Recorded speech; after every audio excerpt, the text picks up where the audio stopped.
দর্শক, আপনারা জানেন বাংলাদেশের অন্তর্বর্তীকালীন সরকারের প্রধান উপদেষ্টা ডক্টর মোহাম্মদ ইউনূস তিনি আজারবাইজানে আছেন COP29 সম্মেলনে। দুপুরে COP29 সম্মেলনে ভাষণ দেবেন ডক্টর মোহাম্মদ ইউনূস, প্রধান উপদেষ্টা।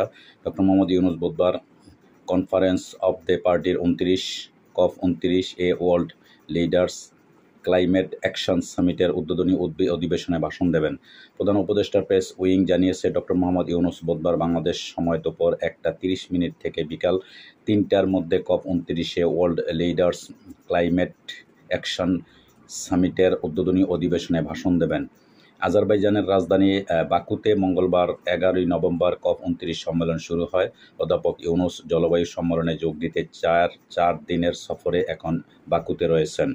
প্রেস উইংয়ের পাঠানো এক বার্তায় বলা হয়, প্রধান উপদেষ্টা COP29 ভেন্যুতে বিশ্ব নেতাদের শীর্ষ সম্মেলনে তুরস্কের রাষ্ট্রপতি রিসেপ তাইয়েপ এরদোগান এবং তুর্কি ফার্স্ট লেডির সঙ্গে দেখা করেন। প্রেসিডেন্ট এরদোগান তাকে তুরস্ক সফরের আমন্ত্রণ জানান। তিনি গভীর সংস্কার ও সমৃদ্ধ দেশ গড়ার যাত্রায় বাংলাদেশকে সম্ভাব্য সব ধরনের সহায়তা আশ্বাস দেন। ডক্টর ইউনূস তাদের বাংলাদেশ সফরের আমন্ত্রণ জানান।